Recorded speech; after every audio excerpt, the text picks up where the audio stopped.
3 points to Gryffindor.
Is it a bird?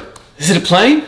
Is it a knight's armament? No, Harry, you're a wizard. But seriously, this is the Griffin Armament Mk2 12.5-inch 5.56 carbine. But first, before we get into the deets on this bad Larry, I'd like to thank you guys for the support and overwhelming success and growth we've had recently. This channel has absolutely doubled in size for the past couple months, and it's thanks to you guys. I started out this thing just filming guns I already had in the safe, and it went from a borderline unhealthy obsession turned into a Joe Exotic. I will never financially recover from this passion, and that's okay. I'm just having a blast knowing, you guys enjoy the content, you guys enjoy watching these guns being ran hard. I'm 100% self-funded here. So, guys, my opinions are my very own hot garbage takes. There isn't a mega corporation in my billfold telling me what and what not to consume to just grow somebody else's bottom line. It's just some goofy hillbilly that's got a camera. So go ahead, drop a comment, and subscribe for the YouTube algorithm gods to bless your week with double meat from Chipotle without getting charged. All right, so let's get down to it. I'm gonna be honest, folks. It was exactly like, 3 weeks ago, did I even know Griffin Armament made complete rifles?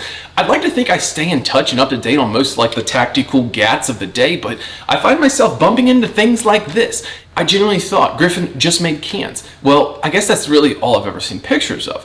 So in a slow and flooded AR-15 market, Griffin Armament goes and drops this little guy right here. It's tough out there in that mid-tier price range, that $1,500 to $1,800 AR market right now. There's honestly never been a time where more quality rifles are being offered at a reasonable price. And right there, at that price point, is absolutely the most offerings. There's at least a dozen manufacturers that directly compete with the Griffin Mk2 at that price point. So if you're gonna drop something in that range, it's gonna have to stand above the rest. It's gotta set itself aside from those other quality carbines if it's gonna be a success, and a quality addition to your safe, or if your life depends on it. So let's talk about this Griffin Armament Mk2. So first things first, I have exactly zero experience with Griffin Armament. I've never owned anything from them except that micro carry comp, and that's really the only other thing I've heard about them, is just that. So when I seen quite a bit of buzz on the interwebs about this all new lower and this new gun and weapon system, well, old dad has to serve the kings and queens of the community. Go touch some grass, burn my pants, and get some of that delicious lead dust on my hands, the forbidden dust. So the big new things with the Mk2 is it features a fully ambidextrous lower receiver group. Not just an ambi safety, not just a bolt release on the both sides, but full ambi. Personally, I love the fact that more and more companies are doing this. It simply makes the carbine, in my own trash opinion, more efficient in handling and manipulating the weapon system. The safety has this beveled edge here for a solid connection between it and your thumb. The mag release is pretty straightforward, but what's real neat is the bolt catch / bolt release lever. If you want to lock your bolt to the rear, grip and rip the charging handle and push up on that lever. That locks it back into place. What I like about this is it gets your fingers out of the fire control group and makes an intentional movement to lock that bolt to the rear. No need to take your strong hand off the weapon and change your grip all up on the gun. It's just right there for you. Now what's especially nice about this, during prone shots, no need to roll around and do the hokey pokey to get the right grip to manipulate your weapon's controls. Now to drop the bolt and to chamber a fresh round, or whatever reason you had to drop the bolt, simply throw the lever down. It's a solid design and rather minimalist. One lever to do it all. Well done. So the factory trigger out of the box, well, it isn't exactly what I'd like to call great. You know, I'm a trigger snob, but man, this is kind of a heavy single stage. It's a step above a mil-spec, there's no doubt about that, but it's just not leaps and bounds ahead of that. It's gotta go.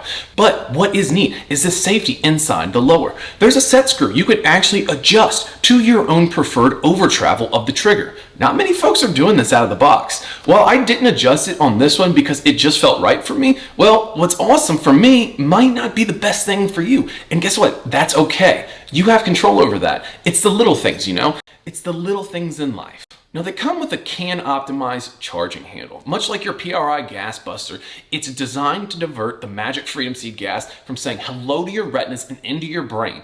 Nobody likes crying at the range, so thanks for looking out for me, Griffin. I do appreciate that. So here's the thing, it absolutely diverts all that gas out of the receiver area. There's no questions about that, but I feel it's just a touch too much gas they allow to escape, and it's just too close to your eyes. What is actually a very appropriately gassed weapon system kind of makes you think otherwise. And it's not because they have a hot dog down the hallway gas port size here, it's just because there's a giant hole right here, right next to your eyeballs. Now, it's not terribly bad, but when I changed over to like a mil-spec charging handle, I couldn't shoot enough to make me ugly cry.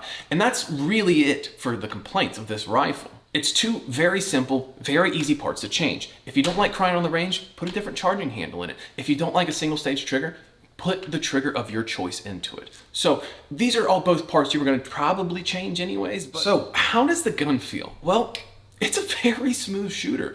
It's often that shorter carbines are just a touch more aggressive than you say, like, you know, your typical 16-inch rifle. Not like 5.56 really has any legitimate recoil to it anyways, but Griffin did a great job of making this thing go bang rather smoothly. It's not terribly often that I'm actually like 110% impressed by a 5.56 gun, but after the first 3 mags of this thing, you know, I kind of gave it that gentleman's nod of approval.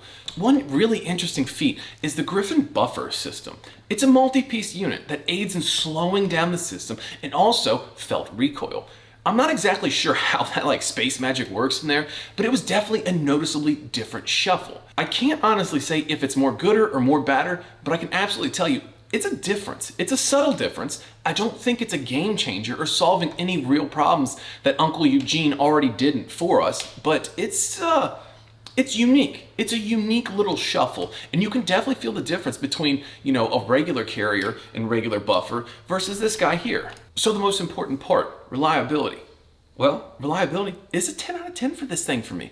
We absolutely ran the piss out of this poor thing. I mean, we put a lot more rounds on it than we usually do for most of my reviews. You know, usually they get about a case put through them in about a week. But at this point in time, we're up to just around 2,100 rounds so far. And by the time this video is blessed by the YouTube gods for approval, I don't know, it'll probably be somewhere closer to like 2,500 rounds mark, which I get, you know, isn't exactly a ton. But, you know, this ain't a cheap little hobby, and I try my very best to display and quantify the results of each weapon here without having, you know, to sell the farm, refinance the house, whatever. But yeah, over 2,000 rounds through this thing in a week, and not a single hiccup. Old thing just kept feeding and spitting them out as fast as old dad could tell it to do. I mean, it's pretty impressive, really. Now, accuracy-wise, well, it does pretty decent too as well. It's right at 1 MOA shot groups, 10 shot groups, 77 grain Black Hills. Now, I get it, it's not the most accurate carbine out there, but it also costs a fraction less than the most accurate carbine out there. And it wasn't designed to be that way anyways. Now, 1 MOA, that's like the gold standard of my own garbage opinion for any chrome line semi-auto rifle, and it was right on the dot. I mean, so really here's the thing, like, it's not that hard to make an accurate rifle, and it's not that hard to make a reliable rifle. But what is hard is to make an accurate and reliable rifle. And I think Griffin Armament, I think they did a pretty adequate job for this. I mean, again, you know, there's more accurate carbines out there, but guess what? This costs a fraction less than that, and it's going to be reliable. Now the rail, it does feel very nice. It's not like a perfect circle, it has some like really prevalent flatter spaces for those in-lock slots, but it still feels great in the hand, and it keeps a nice and low profile. Now it comes with a standard A1 style grip with a slightly different take on it for grip texture. I like an A1 grip, honestly. It's all I ever really use, so this one won't be getting changed out. So overall, boys, about the Griffin Armament Mk2, I went from Griffin Armament makes guns to, oh wow, this is a pretty fine piece in the matter of like, I don't know, a month. I'm really impressed by this thing. I think the biggest thing for me is that not only does it run, but it runs fantastic. And it's also priced appropriately. You often see bare stripped ARs costing upwards of like $3,000.